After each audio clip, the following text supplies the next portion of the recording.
డబ్బు, అనారోగ్యం, ఉద్యోగం, వ్యాపారం, అప్పులతో బాధపడుతున్నారా? వెంటనే జేకేఆర్ గురువు గారికి కాల్ చేసి అపాయింట్మెంట్ తీసుకోండి.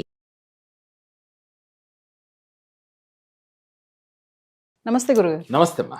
గురుగారు, ఇప్పుడు మనం అనుకున్నవన్నీ జరగాలి, కోరికలన్నీ తీరిపోవాలి, అపర కుబేర్లు అయిపోవాలి అంటే మనలో ఏది వదిలేస్తే మనం అనుకున్నవన్నీ జరుగుతాయి అంటే ఏం వదిలేయాలంటారు అసలు? మంచి క్వశ్చన్ అడిగారమ్మా. వాస్తవంగా ప్రతి మనిషికి కోటేశ్వర్లు కావాలి, హ్యాపీగా ఆనందంగా జీవితం సాగాలనే కోరుకుంటారు. అంటే బంధాలతో హ్యాపీగా ఉండాలని కోరుకుంటారు. మరి మనలో కొన్ని త్యాగం చేస్తే మనకి భగవంతుడు కొన్ని ఇస్తాడు. ఏం త్యాగం చేయాలి అని చాలా మందిలో సందేహం మొదలై ఉంటుంది. అందరికీ తెలుసు, తన కోపమే తన శత్రువు, తన శాంతయే తనకు రక్ష అని మనం చదివి ఉన్నాం.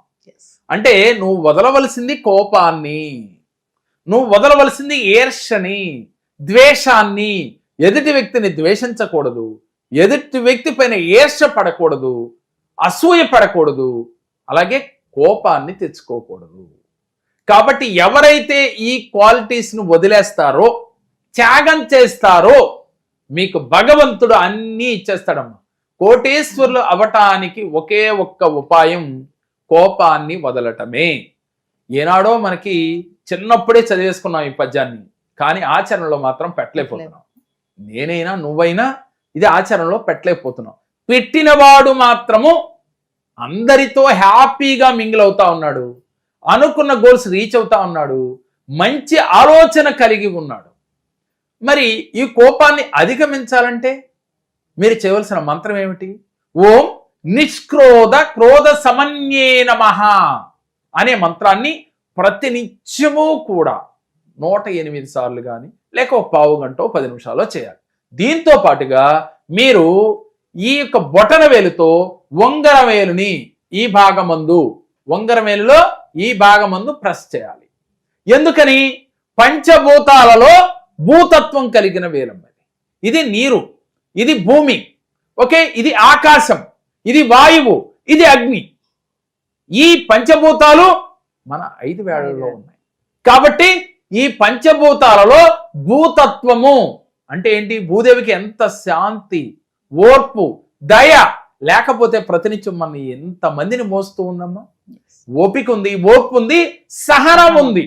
అందువల్ల భూతత్వం కలిగిన ఈ వేలు దగ్గర ఈ అగ్నితత్వంతో కలిగిన ఏలుతో అంటే బొటన వేలుతో ఇక్కడ ప్రెస్ చేయాలి. ఉంగరం పెట్టుకునే చోట ఈ భాగంలో ఇలా ప్రెస్ చేస్తూ ఉండాలి. చేసి ఈ మంత్రాన్ని చదువుతూ ఉన్నట్లయితే మీలో కోపము క్రమక్రమేపీ తగ్గుతుంది. అంటే కోపమే అన్నిటికీ కారణం అంటారా? అదేనమ్మా, మనం ఏ పని జరగాలన్నా ధనం మూలం ఏక జగత్ అంటాం. అదే విధంగా ఏ కర్మని మనం కొనుక్కుని తెచ్చుకోవాలన్నా కోపమే. ఎదుటి వ్యక్తితో గొడవ రావాలంటే కోపమే.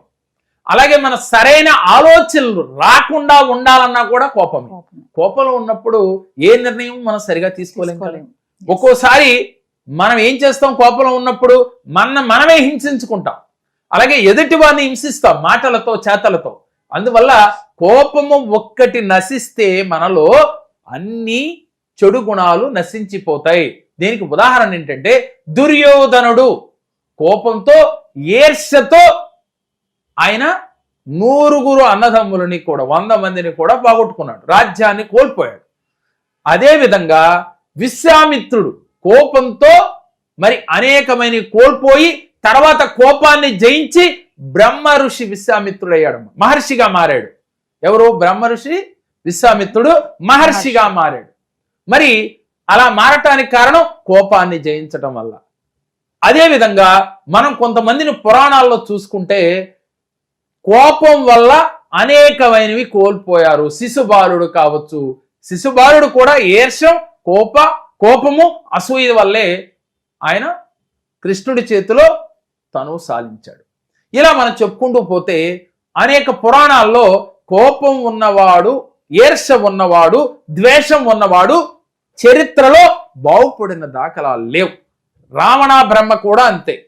ఇలా ఏదైతే నెగిటివ్ క్వాలిటీ మనలో ఉంటుందో, ఏదైతే నెగిటివ్స్ ఉంటాయో వాడు ఏదొక రోజున పతనం అవ్వక తప్పదు అని ఈ పురాణాల నుంచి మనం నేర్చుకోవాల్సిన సారాంశం. మరి అందుకని మరి ప్రతి మనిషి డబ్బు సంపాదించాలి, డబ్బుని ఈజీగా మేనిఫెస్టేషన్ చేయాలి. లా ఆఫ్ అట్రాక్షన్లో నేను అనుకున్నది సాధించాలి, ఉద్యోగం రావాలి, భార్యాభర్తలు బాగుండాలి, పిల్లలతో హ్యాపీగా ఉండాలని మీరు అనుకుంటున్నారా? అయితే మీరు ముందు మీలో ఉన్న కోపాన్ని, ఈర్ష్యని, ద్వేషాన్ని, అసూయని జయించండి. అది జయించడం అంత ఈజీ కాదమ్మా. అంటే చెప్పినంత ఈజీ అయితే మాత్రం కాదు.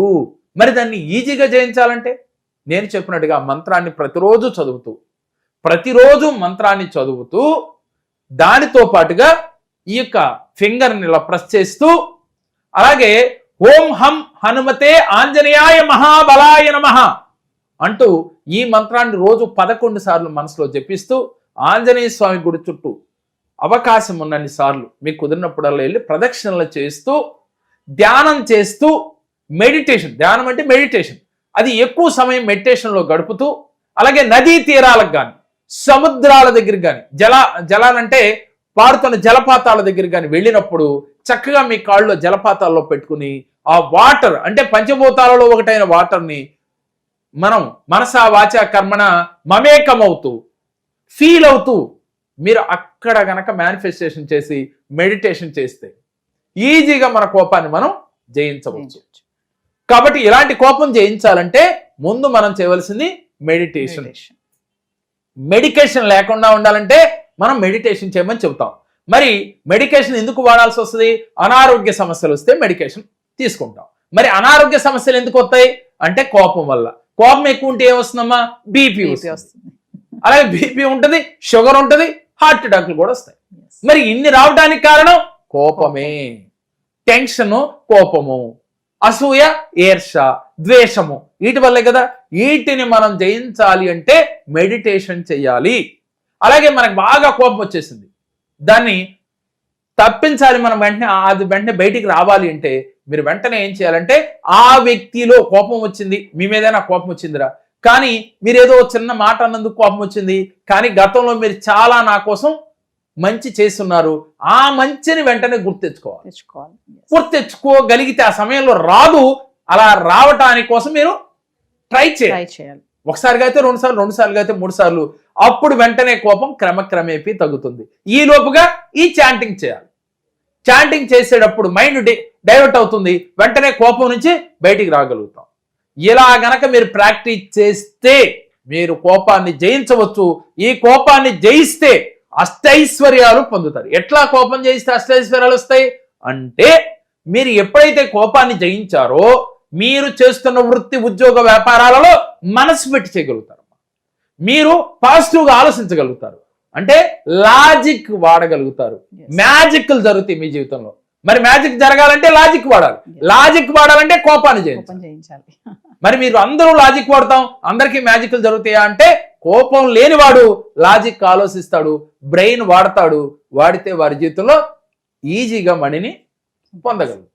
మనీయే కదమ్మా, దేన్నైనా సాధించాలంటే మన మనసులో ఘర్షణ లేకుండా ఉండాలి. ఘర్షణ ఎందుకు వస్తుంది?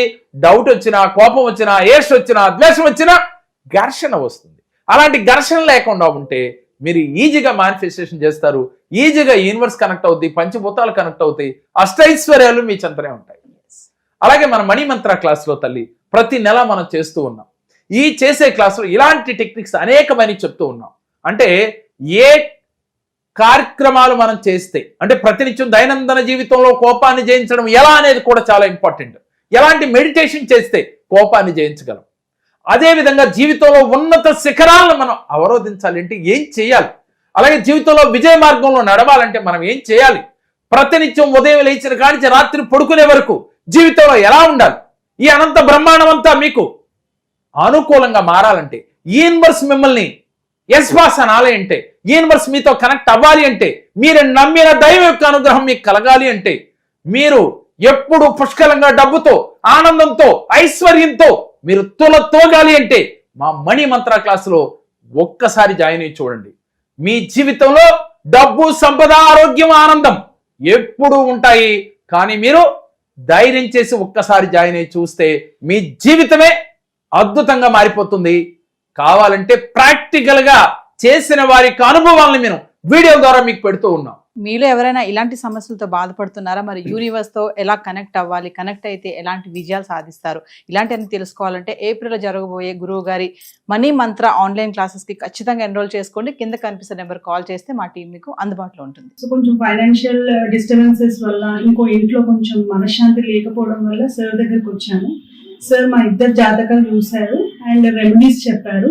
వాళ్ళు చెప్పిన రెమెడీస్ మేము పాటించి ఒక 1 year తర్వాత మేము ఈ వీడియో చేస్తున్నాము. మాకు చాలా మంచిగా జరిగింది.